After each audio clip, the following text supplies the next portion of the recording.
Olá pessoal, esse é o Musicando Trajetórias e hoje eu com a nossa convidada aqui é a Bibi Blue. Pronunciei direito, Bibiana?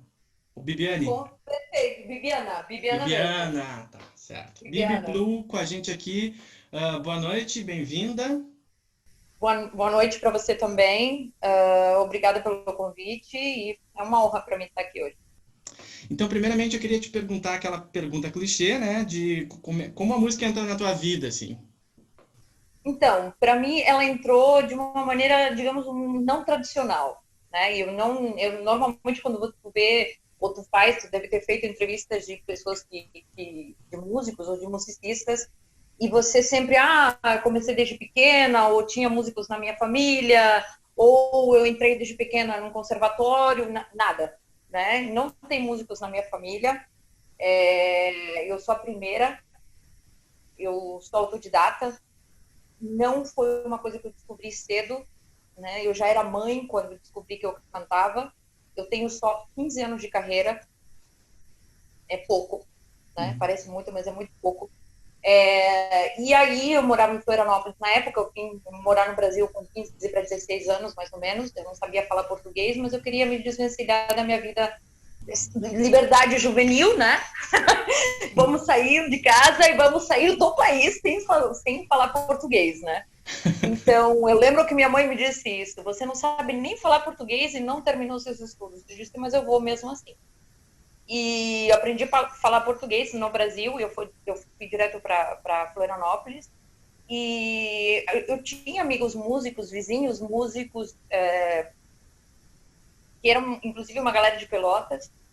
E a gente sempre fazia luais na praia e juntava os filhos. Era uma coisa assim muito light, muito tranquila, nada profissional, era mais para curtir. E aí começaram a falar, gente que tinha experiência com fazendo música profissionalmente, né? E, Bibi, tu é afinada, Bibi, tu canta bem, Bibi. E aí surgiu uma oportunidade para trabalhar na Folha de São Paulo, chefiando o departamento de pesquisa de mercado em São Paulo. E meu companheiro na época disse: olha, eu acho que você tem que fazer um teste com alguém, já que a gente vai para lá, e ver se realmente é possível que você cante. E eu fiz o teste para a USP, para o coro da USP, e passei. Sem saber ler partitura, e eu tive que enganar muitos corais, saibam agora. Enganei alguns corais. E eles estavam montando. Ele é um coral normalmente conhecido de música popular, mas naquele momento eles estavam montando um repertório de áreas de ópera. Então, tudo que é, digamos, a formação da voz, né? Eu tinha aulas ali dentro, porque eu era uma pessoa inexperiente, não tinha a mínima ideia do que eu estava fazendo, né? Então, eu tinha aulas dentro do coral, né? Com aulas de técnica vocal, e tinha os ensaios da USP. E o que acabou acontecendo? Eu saí da Folha. Isso que eu era morte certa. Eu não sabia disso, mas se eu olhasse hoje para trás, eu veria que essa morte estava se anunciando, né? Eu ia sair do meu emprego. Então, até porque eu não tinha tempo. Eu entrava às 6 da manhã, 5 horas da manhã no jornal e saía. Época de eleição, eu saía 2 horas da manhã. Então, eu voltava para casa, fazia assim, voltava a trabalhar de novo. Então, eu não tinha tempo de estudar, né? E aí eu participei do Carmina Burana, que foi feito no Teatro Municipal de São Paulo, com uma montagem de 180 cantores, mais a Orquestra Sinfônica de São Paulo. Essa foi a primeira experiência. Logo depois eu acabei voltando para Florianópolis e entrei no coro de Florianópolis, também foi com montagem de óperas. Então, o primeiro choque e a primeira experiência com a voz foi com o canto lírico, né? E é toda a base, toda essa base que eu recebi, depois todas as coisas que eu fiz, as aulas que eu dou hoje em dia, basicamente é técnica de canto lírico. Sim. É, Depois eu larguei, porque eu achava que não ia dar certo, que não ia ter, eu não ia conseguir ter uma carreira, eu nem pensava nisso, não foi uma coisa, o que eu quero dizer com tudo isso é que eu não busquei a música. Sim. Ela aconteceu de uma maneira muito estranha. Eu larguei, fui fazer outras coisas, logo depois me chamaram para participar de uma banda de rock, e aí eu comecei a cantar rock and roll e a me profissionalizar, tirar a casca, Sim. né?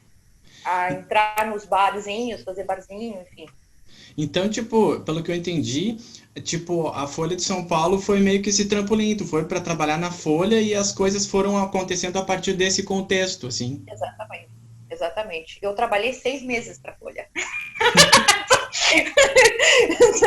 Eu trabalhei 6 meses para a Folha. Então, logo depois dessa volta, acabou acontecendo de novo. Eu trabalhei em vários lugares. Eu já escutava, por exemplo, jazz, né? Eu sempre foi uma paixão.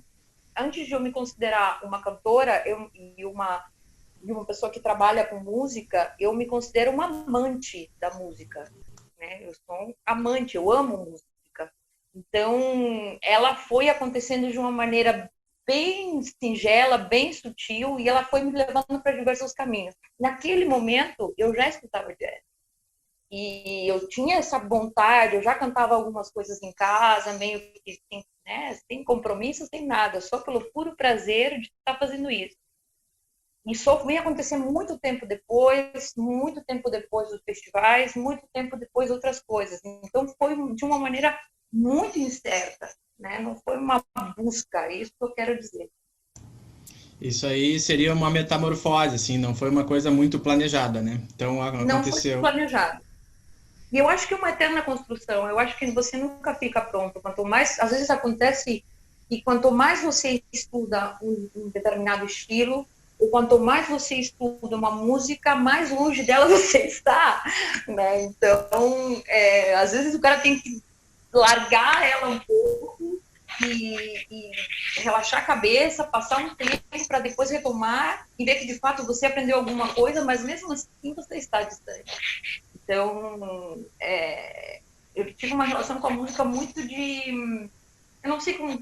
Eu não quero romantizar, mas é uma relação amigável, sem... claro, logicamente, tem um profissionalismo. Hoje em dia, a música é vida para mim, é sustento. Eu dou aula de canto, até então eu tocava fora para poder ganhar dinheiro e para sustentar minha vida. Eu amo fazer isso, mas como eu te falei, não foi uma busca. Não Sim. foi uma coisa que já estava na minha família, por exemplo, ou como, eu comecei a cantar desde pequena. Isso nunca aconteceu. Eu comecei a cantar, como eu te falei, já tinha 28. Né? Sim, mas tu tem as tuas referências, assim, apesar de tu não ter entrado, tu tem as tuas referências. Quais seriam as tuas referências? São cantoras, são instrumentistas? Ambos, Ah, ambos. Não somente no jazz. sim. Esses dias, alguém postou uma coisa nas redes que dizia que a gente tinha mania de citar artistas estrangeiros para citar como referência. Sim. E não citavam alguém do Rio Grande do Sul. Sim. Eu sou uruguaia. O jazz se mistura com candombe, que é música afro-uruguaia. Mas o candombe é algo bem nosso. Né? Então, por exemplo, se você for olhar, não sei se você conhece os irmãos Patorusso, né, que misturam jazz com candombe. O jazz é muito presente na música uruguaia, só que também fica meio que um afro-jazz, né, porque entra a percussão junto. Então, essa é a primeira influência. Música popular uruguaia, sim, se for olhar, né? Tem também, obviamente, de canto lírico, tem também de rock and roll, tem de música popular brasileira, porque eu adoro, por exemplo, o Milton Nascimento. Eu estou escutando agora, voltei a escutar música brasileira de novo, e eu estou apaixonado por um disco de Djavan que se chama Novena. É totalmente jazz aquele disco. Djavan é muito bom, eu não gosto muito. Eu amo Djavan, eu amo João Bosco. Sim. Por exemplo, eu tenho vontade de lançar algumas coisas cantando em português com a banda. Não quero me esquecer de ninguém das coisas importantes da música popular brasileira. Vitor Ramil, por exemplo, eu tenho vontade de fazer. Em Lisboa, a gente fez uma versão de A Verdade no Melude com a banda, que é totalmente jazz essa música, e tem uma crítica bem forte com relação ao artista e uma gravadora. Sim. Né? E, logicamente, sei lá, Chick Corea, Eu gosto de Cole Porter, eu gosto de Miles Davis, eu gosto de Chet Baker. Por exemplo, agora eu estou reescutando um disco que eu não lembro o nome. A gente fica nervoso e fica burro, né? Desculpa. Capaz. Cara, do Lester Young, eu escuto muito música instrumental, porque para o jazz, eu não gosto simplesmente de cantar, eu gosto de usar bastante o scat singing. Certo, né? sim. Então, acabo tendo várias influências, não é uma influência só. Sim, deve ter um Louis Armstrong aí, Ella Fitzgerald também, que fazia essas coisas assim. Sarah Vaughan, ela e a Sarah Vaughan e ela Fitzgerald foram as percussoras do scat singing, né? Sim. Então, tem bastante estudo ali, até cantoras mais recentes, como a Cecile McLaurin Salvant, a Sylvie Laimet, né, que é uma deusa fazendo isso, a mulher é impressionante. Então, eu não só... O que eu queria dizer é que não é somente o óbvio do jazz, né? Não só as referências, senão que vem coisas do sul, de onde eu nasci, e que é inegável. Né? Até o tango. É muito legal porque tu tem, parar para pensar, tu tem uma larga lista, né, de audições aí que tu foi construindo, né, apesar de ter chegado tardiamente para os eruditos, talvez, né, que geralmente se pensa nisso, né, tu tem uma extensa lista de audições que trabalharam o teu ouvido, a tua relação com a percepção, né? Mas eu queria saber, tu sais da Folha e aí tu continua no coro e aí como é que tu consegue ficar? São Paulo é uma cidade muito dinâmica, assim, né? Então como é que tu consegue ficar lá, assim, sabe, tocando na noite? Como é que te virou, assim? Não, eu estava me dedicando só ao coro e não tinha mais, como eu te falei, ou era o coro ou era a Folha, né? Porque quando você entra num jornal em plena, eu lembro que era 2006, era a eleição para prefeito de São Paulo, acho que era Alckmin eu não lembro quem era agora, alguém do PT, obviamente deve ser o Suplicy. E cara, como eu te falei, tu entra às 5 horas da manhã e sai às 2 com sorte. Né? Então, era ouvida no jornal, ouvida no coro. E eu lembro que meu ex-marido, na época, disse que, bom, eu vou segurar as pontas e tu vai estudar, vai atrás, porque eu acho que você tem que seguir esse caminho. Então, foi um grande aprendizado para mim, porque eu sempre digo que um coro, mais tarde, eu acabei dando aula num coro de técnica vocal em Caxias do Sul, um coro é um bom domador de egos. Eu sempre acho bom domador de egos. Baita frase. Então, eu acho que muitas vezes você encontra ou o artista, às vezes ele se engana com o deleite do ego. E aí o que acontece? Ao meu ponto de vista, que não é nenhuma verdade, mas é a maneira como eu penso, eu quero ter respeito com o que eu vou dizer agora, né? Então, eu penso que se você não é dono do seu talento, certo? Você é um meio de transporte para passar aquele talento que você tem. Se ele foi buscado, ou ele foi, enfim, como eu diria, dado por alguma razão, né? Mas você não é dono do seu talento. Você é um meio de transporte desse talento. E quem é dono desse talento, na realidade, é teu público. Você se doa para o público. Então, é isso que importa. O quanto que você se doa para esse público. Tá? É uma doação. Eu estou dando o melhor de mim. Eu amo fazer aquilo. Eu estou apaixonada por aquele momento que dura tão pouco. Né? Como diz o jazz, a cortina desce tão rápido, né? Too soon, e acabou. É muito rápido. Então, eu amo a experiência que eu tive em coro, porque tudo que eu sei, tanto de voz como de música, aprendi em coro. Né? Então, eu sempre disse, antes de cantar sozinho, vai cantar com os outros, vai cantar com naipe, vai saber, né? Vai entrar no naipe, né? Tem que cantar mais baixo, você não pode sair solando, tá cantando com outras pessoas, tem que dominar volume, né? Então, eu acho que é interessante essa base, né? Todo cantor que queira começar a cantar, experimentar cantar em um coro. Né? Eu acho que é um bom domador de egos. Antes de começar a sair as asinhas, o cara já... Opa! Eu acredito que devem ter muitas tensões num coro, então a questão de Sim. relacionamento deve ser uma escola até mesmo para a formação de uma banda, né? A formação de uma banda, para saber trabalhar em conjunto, para saber que você não é o dono da bola, né? Que essa bola se compartilha, que você tem que ter humildade, né? Principalmente, que você tem que reconhecer quando você não sabe e tem outro para te ensinar, porque sempre tem um cara no naipe que sabe mais do que tu, né? E você tem humildade para pedir ajuda e ele tem humildade para poder ensinar. Nem sempre se encontra isso, mas eu passei por várias situações dentro de coros, desde rolar competições até tem gente muito legal que só quer vencer junto contigo, porque o que importa é o todo ali. Uhum. Então, a mesma coisa deve acontecer dentro de uma orquestra, provavelmente. Então, eu acho que nessa parte, antes de começar, como era nova, apesar de eu já ser mãe e tudo mais, foi um bom controle, né? Eu acho que foi uma puta base para mim, eu achei, não sei.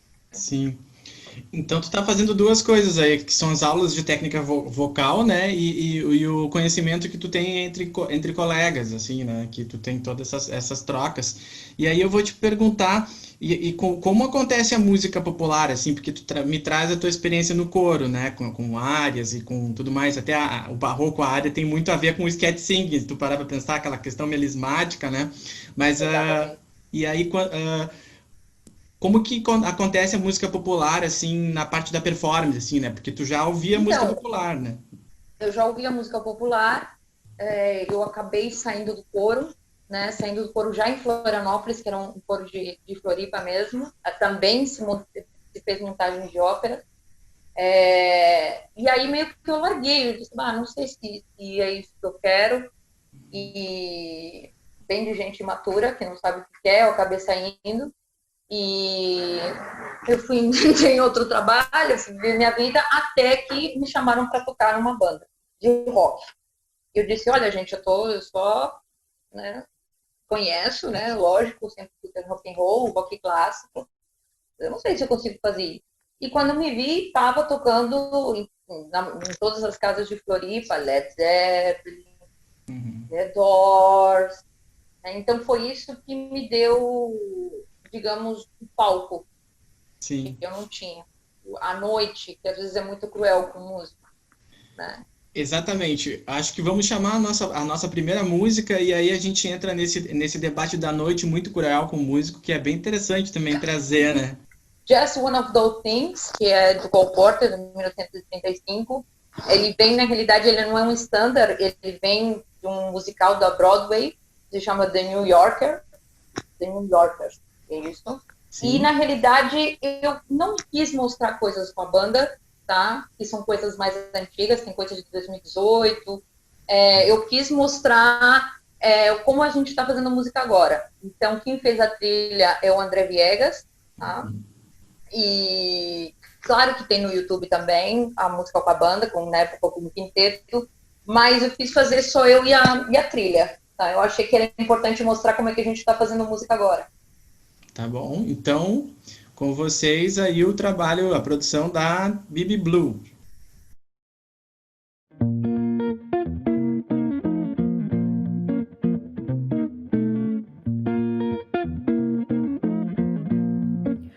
It was just one of those things, just one of those crazy flings, one of those bells that now and then rings, just one of those things. It was just one of those nights, just one of those fabulous flights, a trip to the moon on gossamer wings, just one of those things. We thought of it, of the end of it, when we started painting the town with hat we nowhere that I left.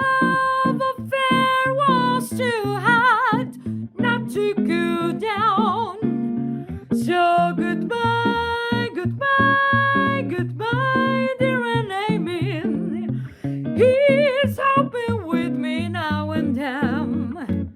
It was great fun, but it was just one of those things. It was just one of those things. Just one of those crazy flings. One of those bells, they know when they rings. Just one of those things. It was just one of those nights. Just one of those fabulous flights. A trip to the moon on gossamer wings.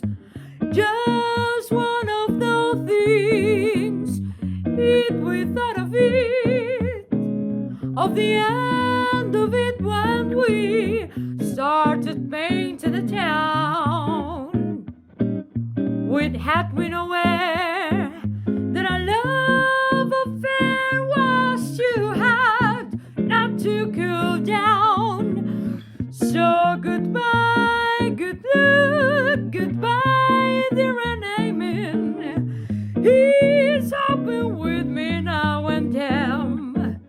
It was great fun, it was great fun, but it was just one of those things.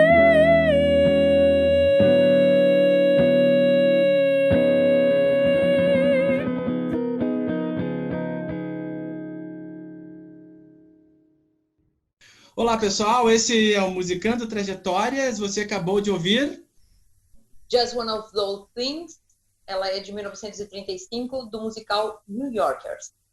Maravilha, maravilha. Com essa audição aí, eu vou para a próxima pergunta, que é justamente a questão da noite, né? A noite que a Bibi falou que é cruel com os músicos, né? Com as musicistas, muitas vezes. Então, por quê? Eu vou te perguntar quais as barreiras assim que tu enfrentaste na noite ou na performance em pubs, enfim, que tu queira dizer pra gente aí. É uma pergunta meio capciosa, né? Porque a primeira barreira que eu tive é ser mulher, né? E estar na frente de uma banda de rock and roll, né? Porque hoje, claro, eu lembro que eu dei uma entrevista no Sete Guaíba e apareceu uma cantora de Caxias dizendo que a gente passava por esse tipo de coisa em N profissões, e realmente, né? Mas dentro da música a hostilidade é maior. E eu já tive essa conversa com outras mulheres musicistas e elas, né, a gente chegou num consenso que não é só pelo fato de ser mulher, não é só que são todas as profissões que a gente sofre algum tipo de hostilidade, mas dentro da música, e quem a mulher que trabalha com música, a gente sente no osso, né? Primeiro era porque eu era uruguaia, depois porque eu era, ou seja, xenofobia na primeira, né? Depois porque eu estava cantando rock and roll, depois era porque tinha o cabelo vermelho. Eu já subi no primeiro festival de jazz que eu fiz em Recife, em Porto de Galinhas, que é Jazz Porto, tá? E eu subo no palco e tem outro músico que eu não posso, obviamente, citar o nome, que é um cara conhecido nacionalmente, e disse: tu com essas pernas todas vai cantar o quê para nós? O meu irmão, que estava cobrindo o festival, meu irmão é fotógrafo, logicamente colocou ele no lugar, mas eu também, né? Eu não vou dizer o que eu falei para ele, lógico, claro. Mas no rock, na noite, no jazz, no blues, qualquer sempre gera um certo frisson quando uma mulher sobe no palco. E nunca é um frisson positivo. É um frisson... ela tá ali porque é mulher do músico. Eu já ouvi isso. Sim. Ela tá ali, é bonita, então ela não é talentosa. Sim. Então nunca é porque você pode estar, porque você tem talento para estar. Eu tenho sido muito pertinente com isso e bem chata, porque eu acho que justamente com o que a gente tinha falado anteriormente, tem que ter uma postura.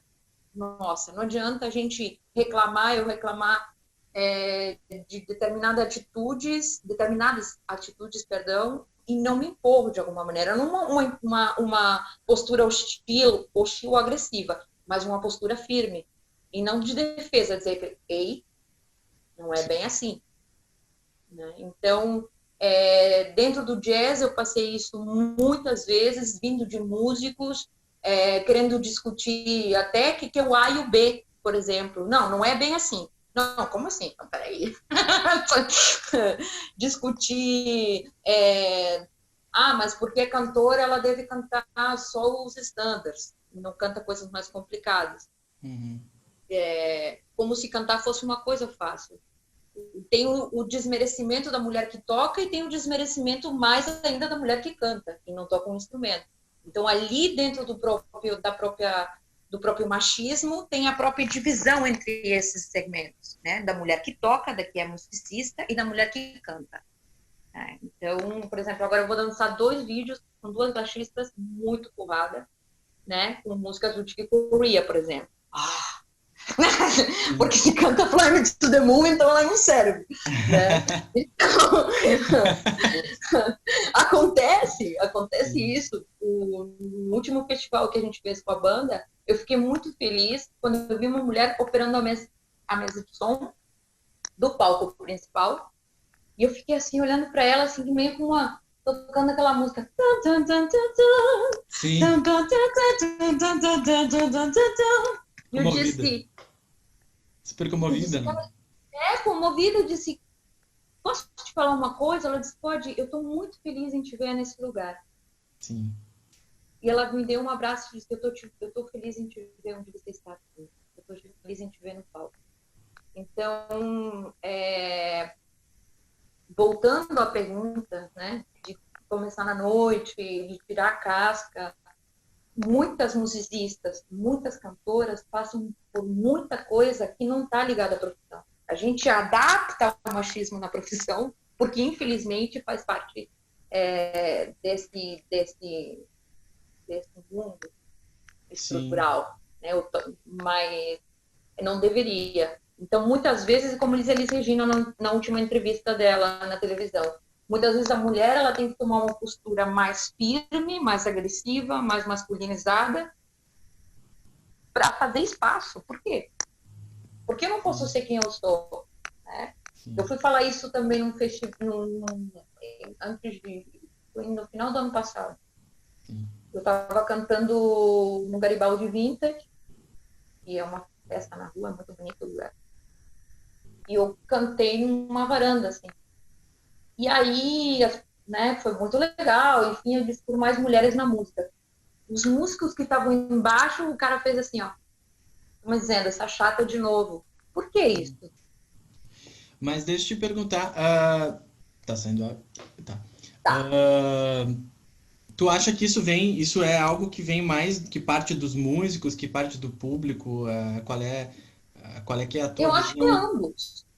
Eu acho que é ambos, porque eu, por exemplo, eu estou falando, claro, isso eu estou, de uma certa forma, generalizando a partir de uma coisa que eu não deveria... Que são experiências profissionais, experiências que eu tive como mulher. Né? Desde, como eu te falei, desde o cara que falou das minhas pernas antes de me ouvir cantar, eu posso te enumerar N situações que eu passei como cantora. Né? Já toquei com muitas pessoas, muitos músicos excelentes, mas sempre teve algum comentário desnecessário. Às vezes acontece que tu vê que não é uma intenção dele, mas pela estrutura machista. Pelas coisas que estão naturalizadas ali, e a pessoa quando vê falou aquilo, entendo. Mas aí tu toca numa questão importante, né? Porque tu já traz 2 camadas desse machismo, né? Dessa dificuldade, que é a instrumentista e a cantora, né? E aí eu me lembro de uma entrevista que eu tive com uma colaboradora de pesquisa, que ela justamente falava, ela falava do racismo que ela sofria com o próprio dono do bar, assim, sabe? Tu ia negociar ela um rapaz negociar E aí o dono do bar se dirigia ao rapaz, assim, sendo que ela era a líder, sabe? Ela que... Que fecha Então, negócio, ela que vende, ela que bota o circo para rodar. Então, eu passei também por isso, porque é, todas as vezes que a partir da venda da Big Jazz Band é comigo, por exemplo. sim, Então, também se sempre, quando vai o guitarrista falar, por exemplo, às vezes a coisa muda de tom, a negociação fica um pouco melhor. E nesse sentido eu posso dizer que eu fui poupada, mas já senti algumas vezes, sim, né? Negociando com mulheres sempre foi muito melhor do que negociar com homens, com certeza. sim, sim. E aí também dessa questão instrumental também tem a questão das referências, né? Eu acho que... E aí pensando enquanto instrumentista, eu acho eu até busco instrumentistas, né, para trazer para cá da música popular, porque, por exemplo, é difícil tu encontrar instrumentistas de sopro para trazer, né? E até se tu Exatamente. tiver alguma sugestão, até fico feliz, né, de trazer para cá, né, da música popular, talvez, eu não sei se são os contextos, talvez que tu encontra às vezes na música erudita, às vezes num coro, por exemplo, ou numa orquestra, né, barroca e tudo mais, parece ser mais fácil de tu encontrar, mas na música popular é um pouco mais difícil. Então, por isso que eu te perguntei das referências, porque já me foi posto em pesquisa que também as referências muitas vezes elas são masculinas, né? Do instrumentista, né? Então ele é certo, ele é talvez um machismo estrutural, uma coisa que vem lá de trás, né? Talvez a gente seja... É como eu costumo falar sempre, é engraçado que as coisas vão se ligando uma na outra e o papo não tem fim. Porque isso Sim. aqui não começou comigo, não começou pela minha mãe, não começou pela minha avó, nem pela minha bisavó. Pela minha, avó, saiu do sotaque, pela minha bisavó, Não tem né? problema. E não vai terminar provavelmente na minha filha, e se minha filha tiver um filho, nem na minha neta. Tá? Então, a pergunta é, por que será que quando tem um menino, uma criança e uma menina, para a menina se dá a boneca e o kit de cozinha, para o menino se dá o violão? É isso que eu me pergunto. Sim. Né? Essa é a minha pergunta específica, porque a minha mãe, por exemplo, contava que meu tio era mandado para aulas de trompete, e para ela era aula de costura. Ela vem de Sim. uma família de 8 irmãos. Então, é um assunto complexo, é um assunto que se intensificou na pandemia, Uhum. muito mais, e é um dedo na ferida. Mas quanto mais silêncio a gente fizer, pior vai ser. Né? Então, a gente já entra aqui na pandemia, por exemplo, a cada 5 minutos morre uma mulher, que a agressividade contra a mulher aumentou na pandemia. Então, é um assunto que vai ligado no outro. Nós someramente uma profissão, né? A gente procura a igualdade, mas quanto menos a gente falar sobre o assunto, mais longe a gente vai estar. Então, eu tenho procurado estar mais perto de musicistas, principalmente aqui em Porto Alegre, Sim. e não só de a gente se juntar para tocar ou para fazer um vídeo juntas. A gente normalmente acaba com essa... Eu não posso falar porque a gente não lançou ainda. Sim. Mas com essa baixista específica, a gente fez uma ligação, uma videochamada de 2 horas. E a gente não só falou de música, a gente não falou só do que a gente vai fazer. A gente falou de feminismo, né? E do que cada uma individualmente tinha passado. E isso acaba entrando na peça que a gente vai executar. Então, eu só tenho essa crítica do tipo, por quê? Primeiro. Sim. E por que, agora sim, falando da divisão, por que essa subdivisão entre musicistas e cantoras? Total. Né? Total. É porque não deveria, né? Ou seja, não só a musicista tem problema para entrar no ambiente da música, a cantora também. E a cantora é desmerecida, porque ela só canta. Com certeza, eu circulei fazendo pesquisa em jazz, assim, e eu tive bastante contato, assim, e até escrevi na minha etnografia que até tanto no jazz daqui como o próprio jazz, o termo canário, né? Fulano é canário, não sei o quê. né? É canário que canta, o próprio termo, a forma como era Já é usado, masculino. já traz esse estereótipo, né? Essa coisa negativa, como se de fato o canto fosse uma coisa mais simples, ou, né? Então, tipo, Canto é um instrumento no corpo. né? É. Às vezes é que assim, não entrando na concorrência do instrumento, né? Mas às vezes Não, tem um, não, não. não entrando nisso para ninguém ficar chateado comigo, né? Mas Sim, às sim, não, vezes nem eu. às vezes Nem eu, vamos tá falando ter aqui um noção. trompetista, como é que é? Tá falando aqui um trompetista. Eu tenho que vibrar os lábios para produzir o som, só. Exatamente. Então, né? Enfim. Mas também pela própria universidade, por ter feito uma universidade entre que eu tinha 3 colegas mulheres, sabe? Então, é uma coisa realmente a se pensar, a se tocar. Eu acredito, eu fico muito feliz com o Festival Forró Bodó que teve agora, que trouxe, né, mulheres para a internet, não só tocando, mas falando também, porque eu acho bastante Sim, importante falar, sabe? como eu te falei, não adianta só eu colocar o dedo na ferida e não debater. Quanto mais o preconceito e a desigualdade com mulheres, o preconceito também racial,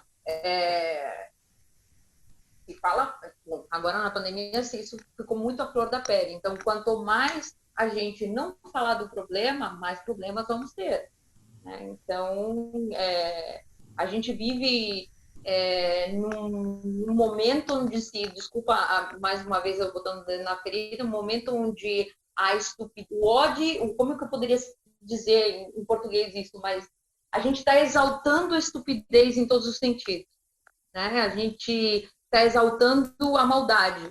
Não a gente, claro, mas a gente vive num momento no Brasil onde tem esse deleite pela maldade e pela burrice. Então, se a gente não debater, não conversar, não colocar o dedo na ferida, não questionar, não cutucar, eu não sei qual seria a maneira para a gente solucionar o problema. Então, em pequenas esferas, né, tem que ir em passinhos de formiguinha. Agora a gente está falando sobre isso, neste meio, contigo. Daqui a pouco a gente está falando em outro lugar, em outra entrevista que você vai dar ou que você vai perguntar para outra musicista. Então, toda vez que você citar nesse assunto, está sendo muito importante, porque ela vai te contar uma experiência pessoal e ela vai trazer isso para você, outras mulheres vão ver e vai dizer, ei, peraí, eu posso ter passado por aquilo, né? Eu passei por isso. Então, a representatividade é importante, né? E o falar do assunto em si, né? Essa questão da referência é muito importante, porque quanto mais tu tem visibilidade para isso, mais referências tu tens, né? Mais histórias para tu te espelhar ou para tu superar, enfim, tu tens, e aí mais motivação tu tens, porque se a gente pensar, tem uma moto passando aqui, se a gente pensar em termos de assexual, assim, de termo músico como humanidade, homens e mulheres, a gente já tem um grande problemão aí, né? Que é todo mundo tem um grande problemão. Então tem Eu sempre digo que o silêncio é o maior inimigo, muitas vezes. O silêncio é bom, o silêncio é importante, depende da situação. Em assuntos como esse, o silêncio é o maior inimigo, a omissão é a maior inimiga, né? E você tem que se posicionar, né? Eu não faço isso porque eu tenho um microfone e um palco. Eu aproveito isso para poder falar do assunto, né? Então, eu sempre que eu vou para um festival, claro, agora não sei quando a gente vai pisar de novo em algum festival, mas se Deus quiser, né? Eu faço questão de falar. E eu viro meio que uma chata. Eu fico feliz que tem mulheres. Por exemplo, uma coisa que me incomoda. Por que os festivais de jazz colocam um palco só para mulheres? Isso é muito perigoso. sim. Por que é muito perigoso? No início, mulherada, vamos tocar! Legal. Estar com elas, estar entre nós, é muito legal. Agora, estamos acostumando ao público a colocar a gente num chiqueirinho. E se a gente quer igualdade, eu quero estar com o Bruno, eu quero estar com outros músicos, eu quero sair, o Bruno parou de tocar, bota uma mulher, porque igualdade é isso, né? Então, independente se é palco principal ou não é, normalmente o palco principal fica para os homens, tá? Já vou falando, tá? E aí o outro palco, nome de Flores, vem para mulheradas e juntar e tocar. Tudo bem, a gente vai.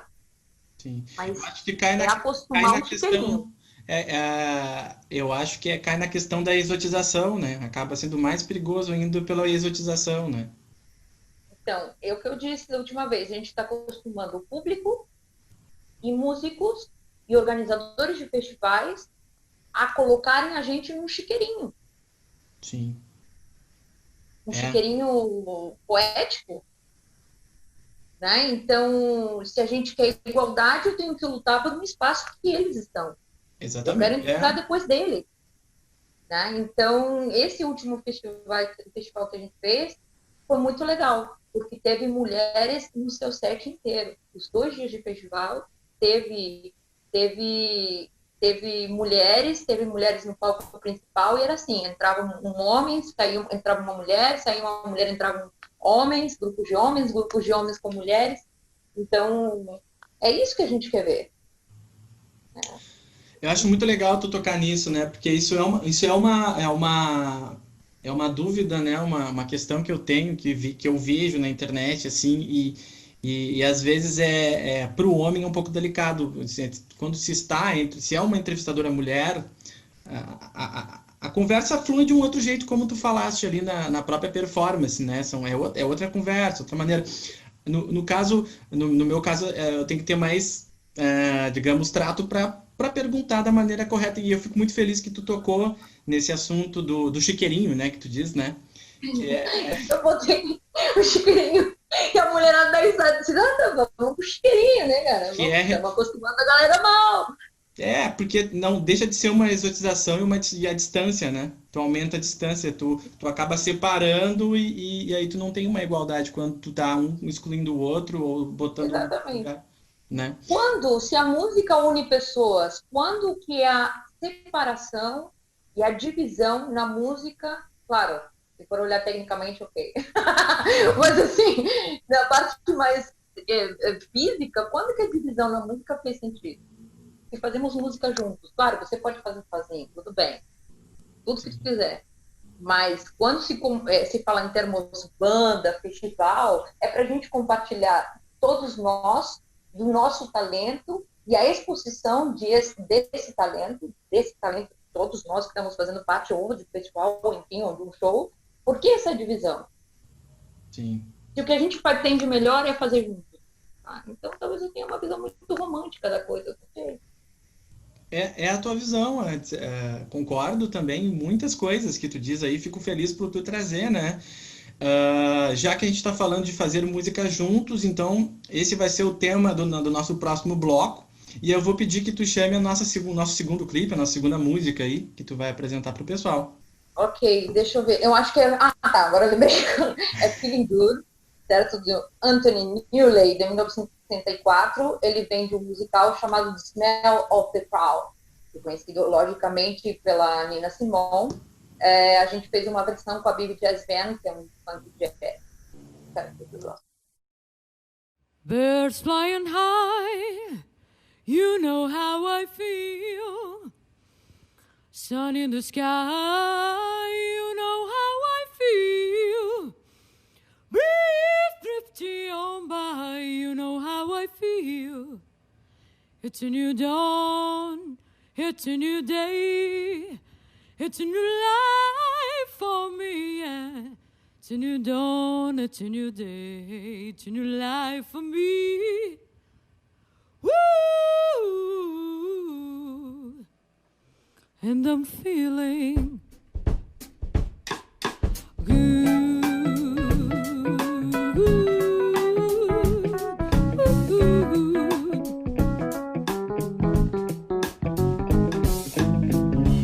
Fish in the sea, you know how I feel. River running free, you know how I feel. Blossom on the tree,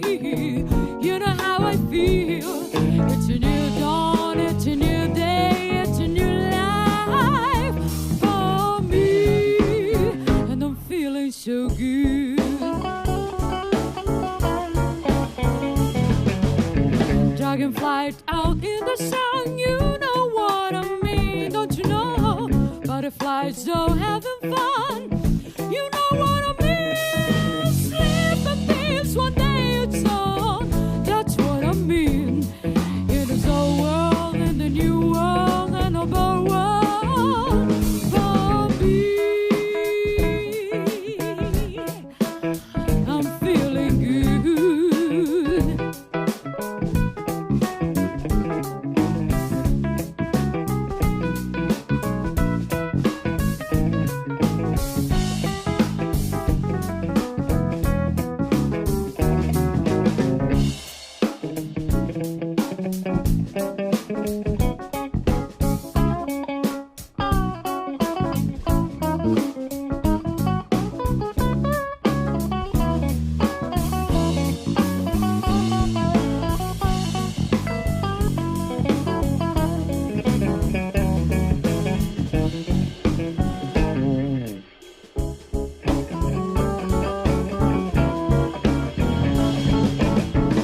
Just when you shine, you know how I feel.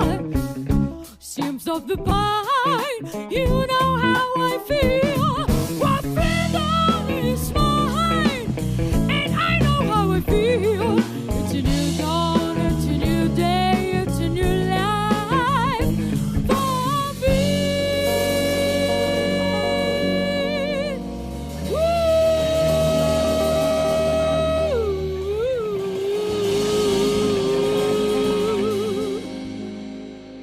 I'm feeling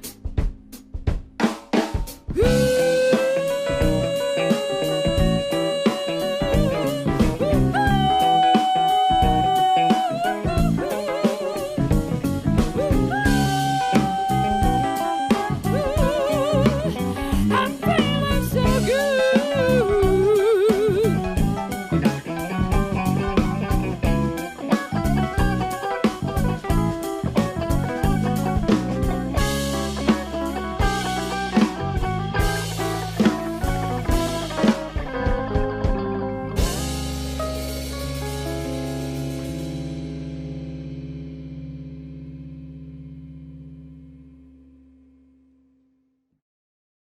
Então, pessoal, esse é mais um Musicando Trajetórias e você acabou de ouvir? Feeling good. Maravilha! E aí, com essa audição, eu vou perguntar agora para a Bibi Blue, entrando já no nosso assunto atual, né? Fazer música juntos, como? Né? Como vamos fazer música juntos? E aí te perguntar... Díganme cómo. Mas como? Why? Mas como? Com essa Por bonita... favor, sáquenme de mi casa. E aí eu vou te perguntar como tu tá te agenciando, onde tu tava quando aconteceu toda essa confusão aí que... Sabe, antes da gente começar, sabe aquela música? Sim, é isso aí. Vamos para Porto Alegre, né? Eu acho que vai ser melhor lá, falei pro meu marido. E aí, vamos para lá, né? Do meu companheiro, marido é uma coisa tão old school, mas tudo bem. Vamos para lá? Eu acho que sim, vamos mudar um pouco, né? Eu acho que tá lá, tem uma galera lá que eu conheço, tem umas meninas que eu gosto, que eu quero tocar junto, papapá. Também por uma questão de mudar de áreas. Sempre achei Porto Alegre muito com cheiro de Montevidéu, né? Muita coisa meio que tô em casa. Desde a primeira vez que eu pisei, assim, tocou meu coração. E tem um monte de gente que mora mais tempo aqui, que eu já conversei, que, enfim, toda cidade tem o seu lado A e o lado B, né? Então, eu não vi somente o lado bom, mas eu quero optar por ver o lado bom de Porto Alegre, e eu disse, eu tô em casa. E viemos para cá. A gente entrou no apartamento e entramos na pandemia. Que bárbaro! A gente entrou dia 8 de fevereiro, isso? Nós temos 8 de fevereiro. E um poucos dias depois, em março, já veio os primeiros casos e acabou, perfeito. Eu tinha 6, 7 shows marcados aqui. Eu cheguei a dar uma entrevista no Correio do Povo. fiz um podcast, tudo, anunciando o show que a gente ia fazer. E Caíram-se os tchau. shows, fecharam-se os pubs e a nossa vida sofreu uma metamorfose, né? Sofreu uma transformação. E aí, qual é que foi a Claro. tua articulação quanto a isso, né? No início, eu... Vai a filósofa Bibiana de novo, né? Eu acho que Boa. vou... Volta filósofa. Volta filósofa. Eu acho que foi importante, tá? No início eu não via assim, né? Eu não via dessa maneira. Foi importante para voltar a estudar, porque eu não tinha esse tempo, né?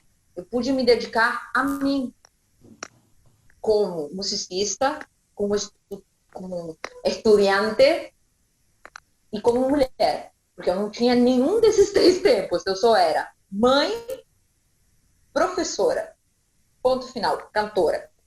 Tá? Então, muitas vezes o estudo acaba sendo aquela coisa rápida de ficar em cima e não poder parar de fato para estudar. Então, eu pude parar para estudar. A parte técnica se dificultou, porque começamos a fazer música distante, e eu não tenho esse aparelho, não tenho um estúdio de gravação dentro do apartamento, tenho os vizinhos, o meu vizinho me odeia cantando e ensaiando, eu tenho certeza disso. Mas tu é cantora, né? Pensa num trompetista gritão enchendo o saco toda hora do pessoal. Então, imagino que não tá fácil para nenhum de nós, tá? Eu não estou querendo me fazer a vítima, mas eu estou dizendo que meu vizinho, no mínimo, tem um voodoo meu pendurado na parede, né? Então, no mínimo, né? Então, fora a convivência, né, de casal, de ter que, sabe, eu tinha meus espaços para ir no estúdio, para ir ensaiar, né, para ir gravar. E aqui dentro de casa a gente não tem o home studio, né? Então, as gravações passaram eu acho que começou a dificultar a qualidade dessas gravações, né? Ter que investir em condenser, investir em coisas que eu não sabia como manusear. Editar um vídeo, para mim, eu aprendi na pandemia. Trabalhar num editor profissional. Então, na maioria dos músicos sabem, ou eu topei com música, com colegas que já sabiam usar, que me deram dicas, porque eu realmente era somente uma cantora, e uma professora, e uma mãe. Agora, editar vídeo, montar um lugar que tivesse um máximo de isolamento para que não vazasse nada, né? Tudo isso eu tive que aprender de acordo com a pandemia. Então, a reflexão que eu trago, não é que a gente pode ser excelentes músicos, ou enfim, somos bons músicos, né? Não é isso. Os músicos se descobriram bons sobreviventes. Essa é a minha opinião. A gente sobrevive, né? E essa palavra é meio perigosa, porque, né, é uma sobrevida, mas a gente soube se virar. Isso é importante, né? Continuar fazendo o que a gente ama da maneira que você consegue. É o famoso cookie tem. Né? Você trabalha de acordo com o que dá. Então, a mesinha, meu marido é ator, é músico também, então ele tem uma mesa e a gente está trabalhando com a mesa que a gente tem, com o microfone que a gente tem, isolando a sala do jeito que dá, né? Trabalhando com o celular, né? Não com câmeras profissionais, né? Porque eu não tenho isso em casa, entendeu? Aprendendo sobre edições de vídeo. Eu estou aprendendo de qualquer maneira. Então, o dia que eu for sair daqui, eu vou sair muito mais preparada para o meu trabalho. Eu acho que isso é importante, né? Cada um na sua profissão vai descobrir, né? Independente se ele é músico, se ele é médico, se ele é advogado, seja lá o que for, né? Da maneira que for, ele vai sair um ótimo sobrevivente, ele sabe se virar, porque quem não sabe se virar na pandemia, ele está ferrado, né? Então ele vai morrer, e ninguém quer isso. Então é uma questão de sobrevivência, né? Não só profissional, espiritual, intelectual, dá um jeito, neguinha, porque senão passa. Sim, bem interessante também a reflexão. A Bibi é praticamente uma filósofa mesmo, né? Tá aí.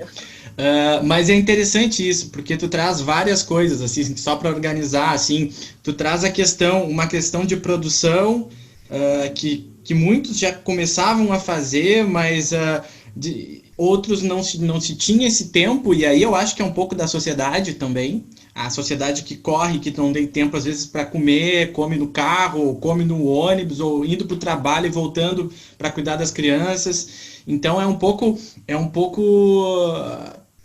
de uma chacoalhada no estilo de vida, né, da sociedade que a gente vive hoje, né, que a gente, quer dizer, que a gente não vive hoje, que a gente estava vivendo há pouco tempo atrás ali, né, de tu realmente, eu falei isso com, não me lembro com qual entrevistado, se foi o Caran, acho que foi o Caran, e aí eu falo com ele justamente essa questão de que eu não tinha tempo para fazer aquele exercício X do trompete que eu queria, porque eu já tinha que preparar o repertório, eu tinha que preparar a aula, eu tinha que fazer milhões de coisas. E aí aquele exercíciozinho básico, aquela coisinha que tu olha lá no método, página 4, que é uma coisa Isso, singela, aquele exercício que te faz crescer.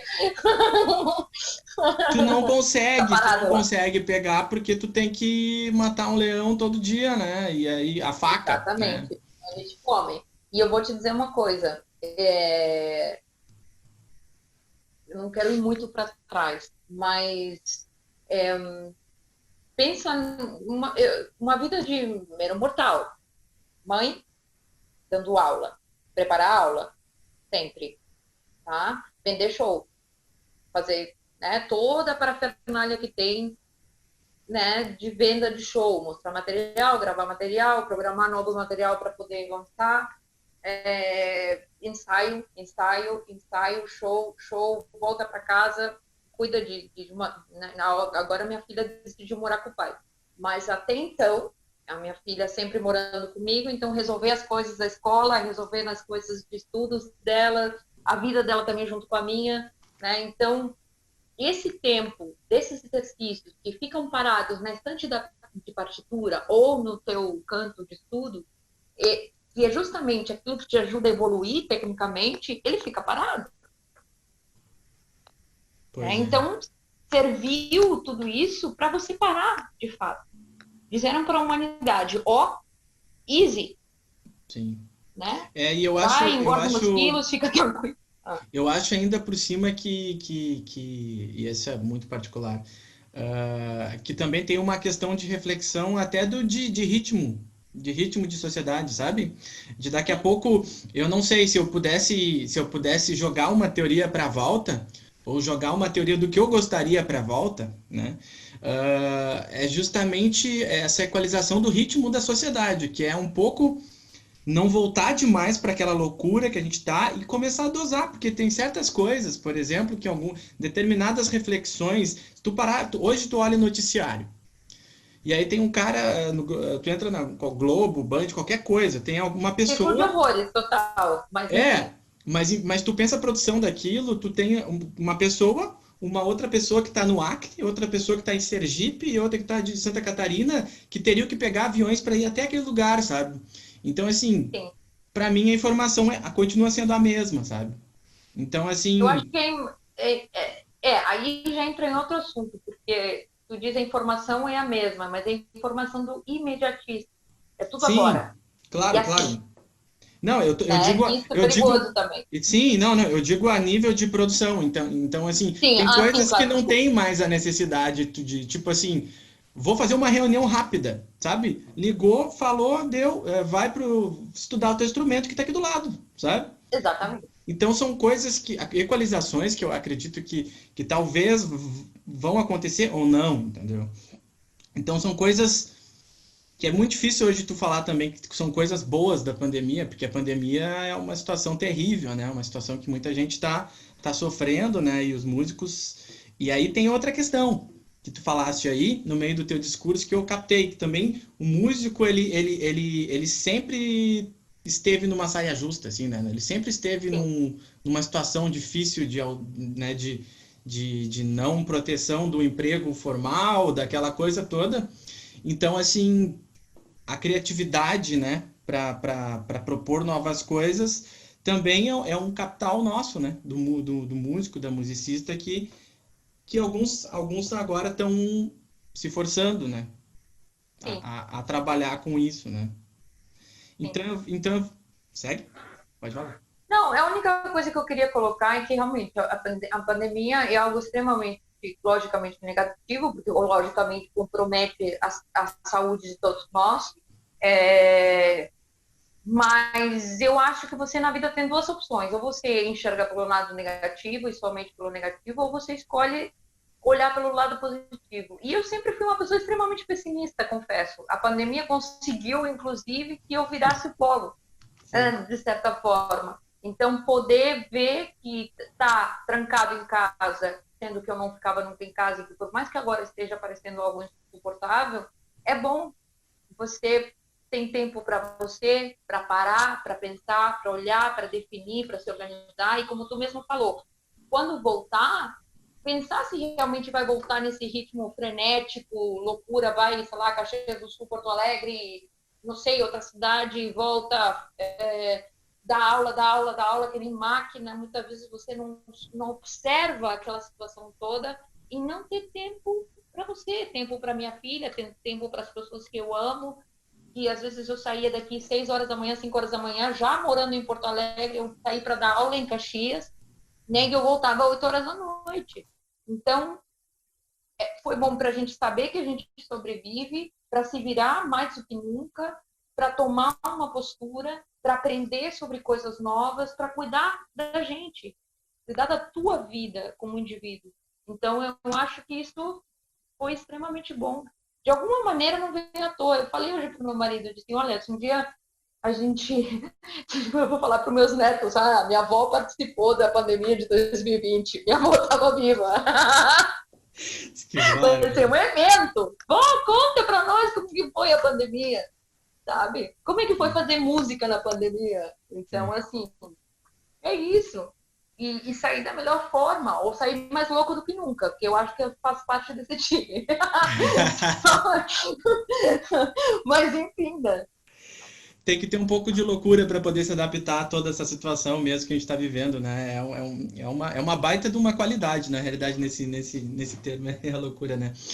Eu acredito que com essa mensagem de otimismo, né, para as pessoas ficarem em casa, se reinventarem, né, conseguirem retornar a si mesmos, né, dentro desse quadro de pandemia, eu vou pedir que tu chame aí a tua última música para apresentar para o pessoal e já agradecer a tua Bom, participação.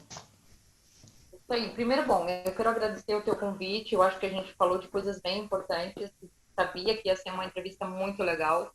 É extremamente importante o que você está fazendo, né, de conversar com músicos da cena, né, daqui. É muito importante a gente debater e ganhar espaço, de qualquer forma, ainda mais agora. Né? A gente está, claro, a gente já tinha ganhado um terreninho, fazendo, né, o seu passito a passito, suave, suavecito, né? Sim, sim. A filósofa Viviana. Mas eu acho que é extremamente importante agora conversar entre nós. Eu acho que é importante isso, né? Mesmo que seja só você e um entrevistado que trabalha com música, de qualquer maneira a gente vê também outros entrevistados, vê como que cada um pensa, como que cada um se posiciona. É extremamente importante. Né? Então, eu te agradeço por isso, por debater, por perguntar, por questionar e por trazer pessoas de diferentes áreas da música e com diferentes opiniões. Eu acho que tudo, como eu falei, o diálogo sempre é muito bom, o silêncio não vai levar a nada, neste caso não. Né? E eu agradeço o teu posicionamento sempre sincero aí, né, das colocações e tal. E aí eu vou pedir que tu chame o clipe pro pessoal ficar curtindo a tua música enquanto termina o programa. Então, falando em pandemia, eu decidi que ia mostrar mais coisas feitas durante a pandemia. Eu acho que não adianta eu querer mostrar músicas feitas com áudios maravilhosos, com câmeras profissionais. Eu acho que eu quis mostrar de novo o dedo na ferida. E aí, essa música, eu chamei o João Maldonado e ele sugeriu que a gente fizesse o Inascentimento Música, né, que é do grande do Ellington, de 1935, e foi muito legal mesmo.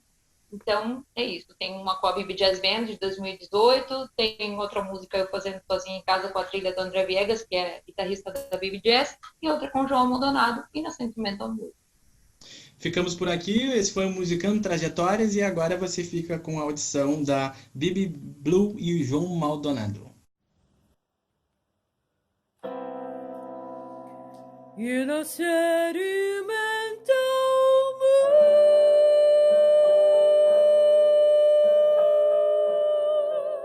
I can see the stars come through my room,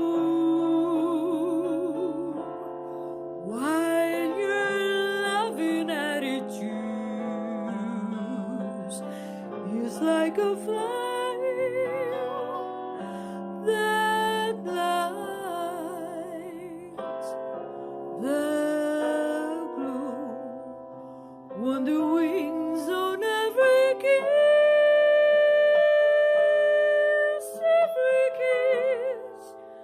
drift a melody so strange and sweet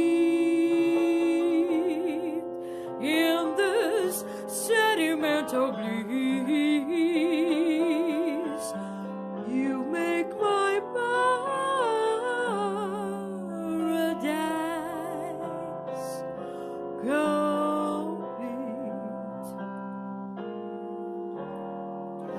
Rose petals seems to fall. It's all like a dream to call you mine, you mine. My heart's a lot of things, since you made things nine, are things divine.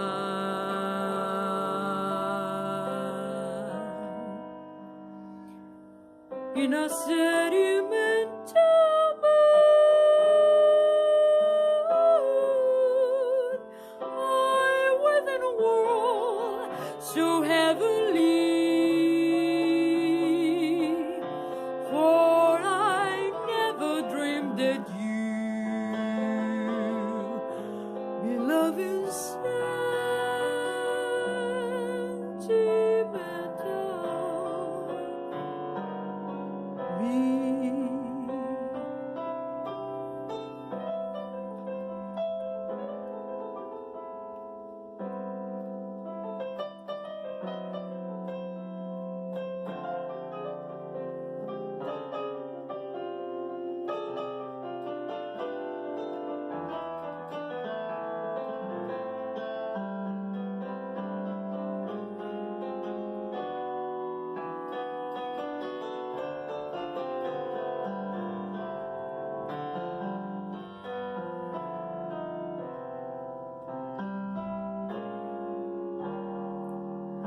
Rose petals seems to fall.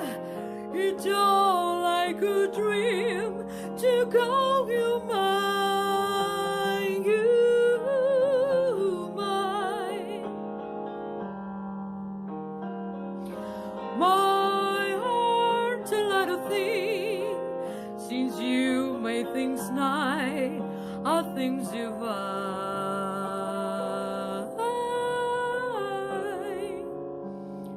In a sedimental mood,